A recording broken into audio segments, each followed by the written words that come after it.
guys, welcome back to the Round Waxing channel. That's right, we're back. Season has started. We've got a few balls going through, which is great. If you haven't checked out the quick set, that is the quick set that I fitted on my battalion. I think it works really, really well. There's mixed reviews on it online, more good than bad, to be fair. But I suffer with a bad knee, so it makes me able to skateboard my board itself, and it clicks in and works really well. My step-on bindings from Burton.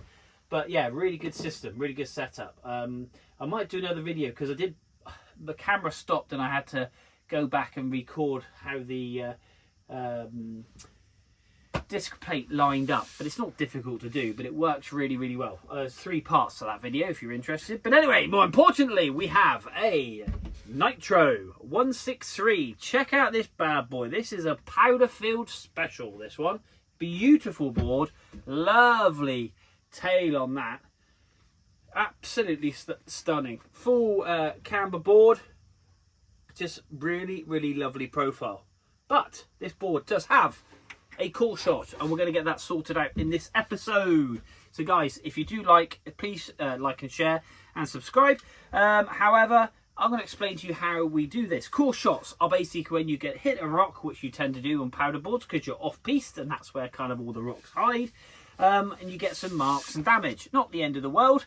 It's kind of battle scars to show that you're gnarly. That's what I kind of look at it as. But it's when you go through the base material and you're actually hitting the fiberglass that obviously is the structure of the board, or the carbon fiber stringers or whatever it is, and you can actually see through it. And this one here, which I'll show you in a second, you can actually see through. So you need a soldering iron. If it's an emergency, put P-Tex in it, yes, but you must make sure you get a base layer of metal base. Now, metal base is really important. It's a separate should we say, it's a separate polymer to P-Tex. Okay, this is your P-Tex. You can get long and short beads of it. Let me get you another one. Just there. So this is P-Tex, but metal base is this stuff just here. This is what we're going to be using. Okay, it looks the same. More translucent, but more stringy and more rubbery. Okay, that is the stuff will melt into the bottom. You don't fill the board up with it. It's purely and simply to seal that area where it's exposed all the way through, because if you put P-Tex in, it will bubble up through and then the P-Tex will fall out. So you must make sure you use metal base to seal it, and then put your P-Tex in on top, and that way then it should last a lot longer. It is good stuff, but you do need a soldering iron to put it in, and you need a ventilated area or a very good mask, which I've got because it's really not very good for your lungs. That said, we've got some other gouging marks here, and because they've not gone through, we'll be putting P-Tex into these, and then we'll full base scrape the board. We're going to edge it because the edges, there's a bit of rust and corrosion.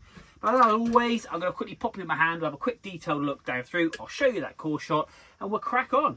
And there's a new theme to this year. We'll be doing the water test as always, but we're going to try and share some love for where people are going, for the simple reason cost of skiing and snowboarding has, I think, gone right up compared to what I used to pay for go away for a week. For £500, I do not go 5-star in any way, shape or form. A broom cupboard with a lock on it and a shower is all I need. As long as the mountain's got snow on it, for me, that's great.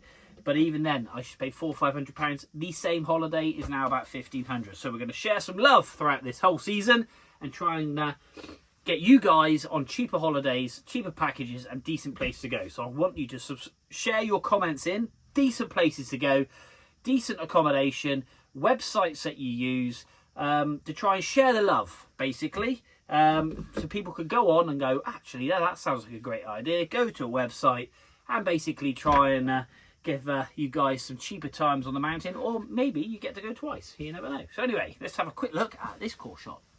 She's a beauty. She really is lovely, this board. But yeah, we've got some, should we say, gouging just here and just here.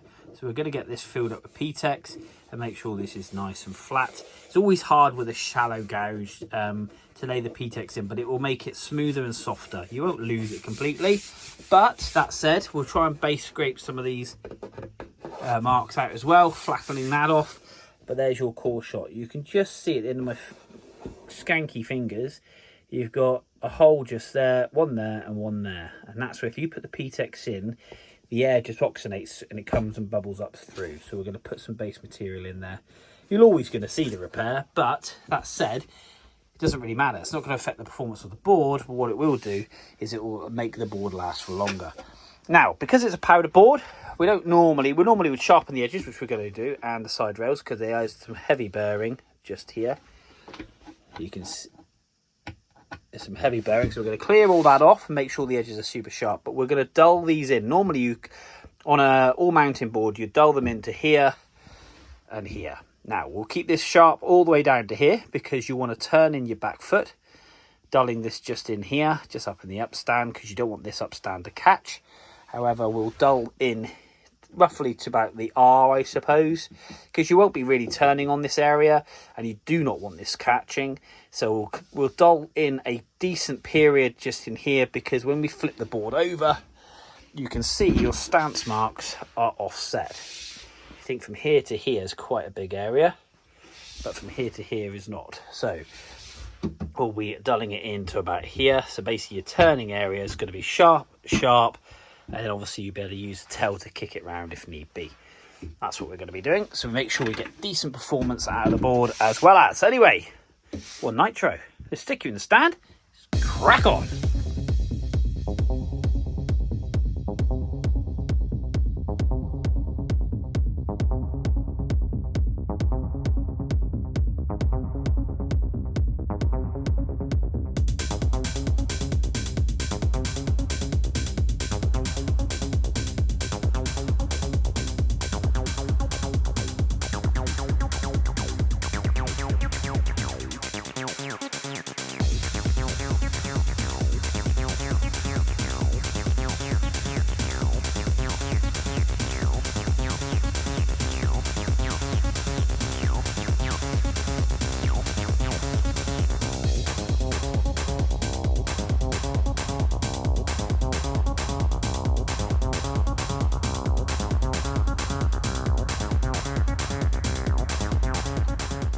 Okay, core shot I've actually done twice. I wasn't happy with the first one, so I dug it out and redone it again, and that's come up lovely. You can see it obviously, but it's flat, it's smooth.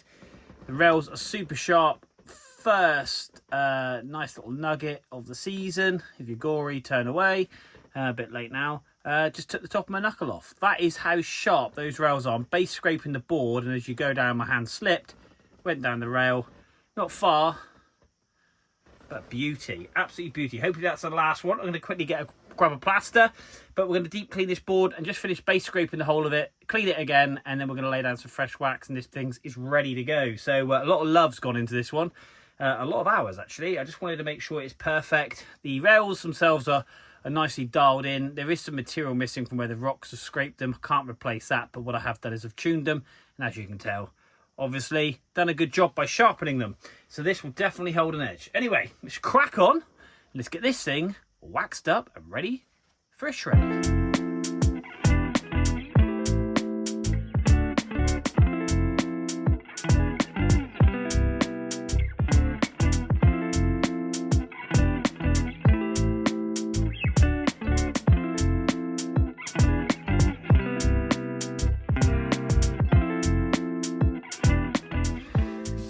So there we are, guys. The wax is all set on this beautiful Nitro.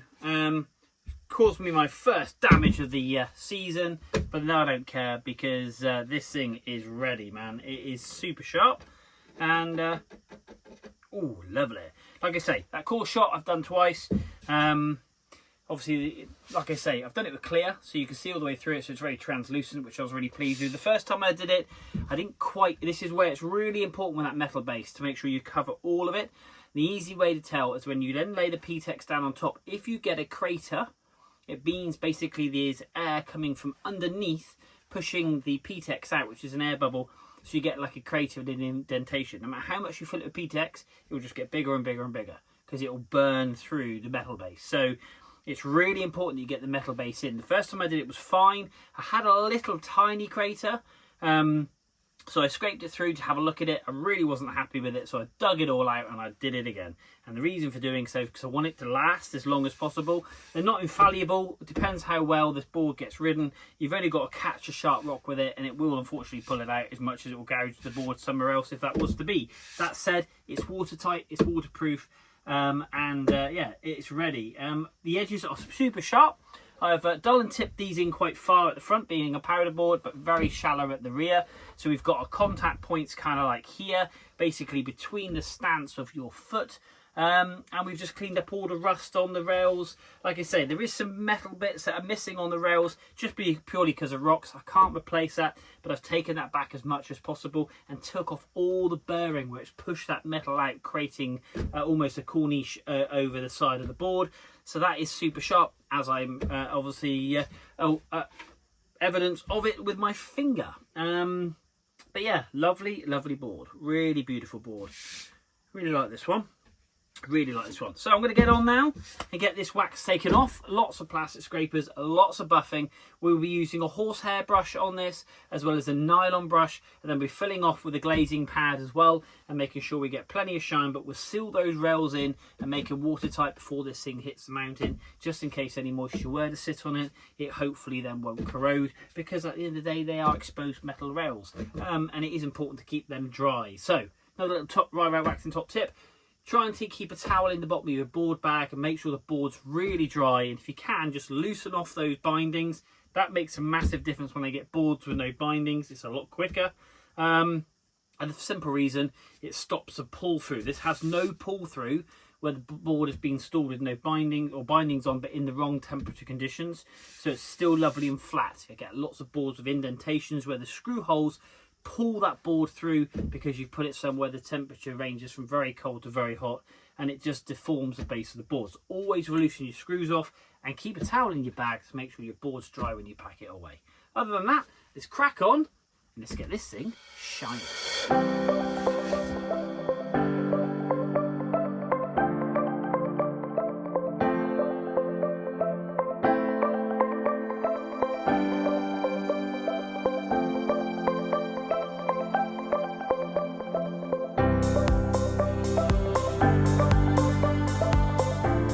There we are, guys. One Nitro powder board, all done, ready for the Alps. I'm absolutely buzzing with this board. Love a powder board, love powder days. Best feeling in the flipping world, I can't tell you. If you've never ridden powder, then go and ride it. It is just the best.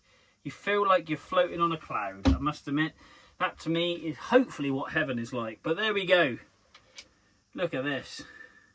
Resilience, water just running around. If we just pull it straight off, the board is bone dry. Really pleased with that. There's a repair look, if I can get it close enough to the camera, on the bottom. That is super flat. It's super watertight. We've got the coloration of the bottom of the board there popping through. You've even cleaned out all of that as well, so you can actually see the purples and the blues and the pinks, which is really, really good. I like to do that better than black. So guys, that's another board done here in the Rider Waxing Workshop. This thing is sharp, ready to fly. But first of all, or last of all, should I say, if you know of any places that are good value for money, or if you're looking to get into a ski chalet, because there's only two of you, like myself and my mate Tom, and you know of websites, can you please leave them in the comments below so everybody can obviously have a look at them, and that way then we can share the love and get people out on the mountains for as cheap as possible, because I feel that skiing holidays are getting extremely expensive.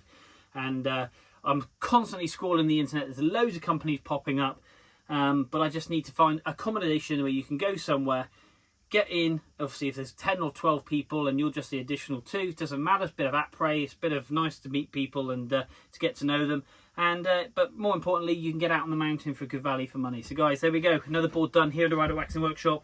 We've got that beautiful Solomon coming, so do hit like and subscribe and share it with your friends. But until next time, we will see you soon.